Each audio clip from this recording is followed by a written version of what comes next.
There's one muscle that I think people are really deeply confused about in the upper body, and specifically the back, and it's the lower traps.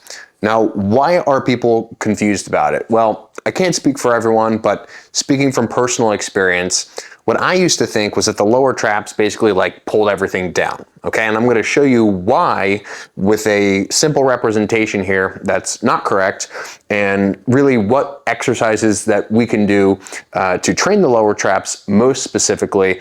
And so hopefully by the end of this video, you've gone from confused to completely clear on how exactly you need to train the lower traps. Okay, so this is a spine, or it's my representation of a spine. This segment here is the lower spine or the lumbar spine. This segment here is the thoracic spine or the mid-back, you can think of it as. And then this is the cervical spine, in other words, the neck. And with the lower trap, we really just need to focus on this portion of the spine, because the lower traps, if you picture your shoulder blade sits, I don't know, somewhere around here, the lower traps run, it's a super broad span of attachments, basically all the way from the bottom of the mid-spine to close to the top of the mid-spine. And it inserts basically, obviously I can't, display the representation over top of the shoulder blade, but it attaches right here to the side of the shoulder blade, right? So why are people confused? Well, because they see a fiber direction that is going like this, up to down, and what they assume is that the shoulder blade will be pulled downward in that direction when it contracts. But the problem with that is based on really a misunderstanding of where the muscle attaches specifically on the shoulder blade, and why that's actually very important to understand when it comes to training this muscle. So if we look at a little bit more of a clear and accurate anatomical representation here, you can picture those low trap fibers sort of running like my fingers are running here. And a really simple way to understand to my comment about the low traps not just being able to pull the shoulder blade down, of course they can to some degree, but in my estimation, their primary function is actually to rotate the shoulder blade upward like this. Now, how does that happen?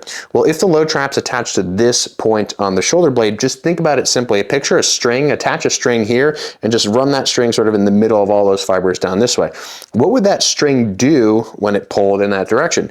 Well, it would actually, again, point A to point B, what it would do is it would tip the shoulder blade upward like this, right? It's not able to actually, you can't pull your shoulder blade downward and backward simultaneously because the collarbone basically just runs into the rib cage and you don't have room to move in that direction, at least from this position. And so when the low trap contracts, it's basically, again, imagining that string, it's gonna pull this string to this position, rotating the shoulder blade upwardly toward the ceiling. And so what that looks like in a little bit more of a full representation is the ability of the low trap basically to pull these two things together. It will assist in that upward rotation of the shoulder blade in this direction. And so knowing that, we can now know that something like a pull down, again, people just see fibers that look like they're going down and assume that pull down equals low trap. Low traps actually serve the opposite function that would be necessary in a pull down. In other words, if I'm doing a pull down and my shoulder blade is rotated like this, my shoulder blade as it comes down actually needs to rotate downward toward the floor in this opposite direction known as downward rotation. Low traps from this position basically pull the shoulder blade and rotate it upward like this. But at the top of a pull down, we need to rotate the shoulder from being here to being there. And that's much more specific to muscles like the rhomboids, which attach from here to here, and which actually allow us to drive that shoulder blade downward, because those are the muscles that contribute to what we would call downward rotation. And we also have to keep in mind that if the shoulder blade is really reached forward like this, like it's moved far away from the spine in something like a row, where your arms are really, really reaching forward, to some degree that low trap will be able to assist. If you imagine where the fibers are now, the low trap will be able to assist in pulling the shoulder blade backward to some degree. And so those are going to be sort of our major two categories of motions. Category number one is going to be the raising type motion, where the shoulder blade is rotating upward toward the ceiling.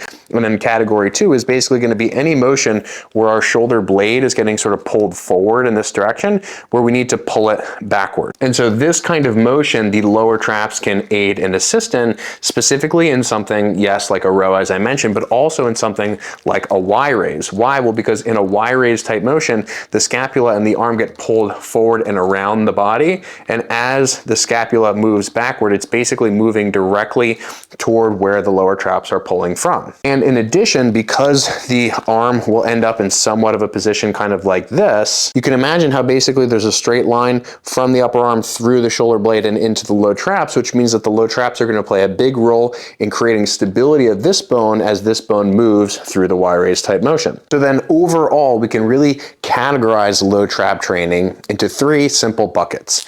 Bucket number 1 is going to be to perform some kind of raising motion, simply just any motion where you're raising your arm up and overhead like that. Again, any motion which is really going to force your traps to need to contribute to rotating that shoulder blade upward.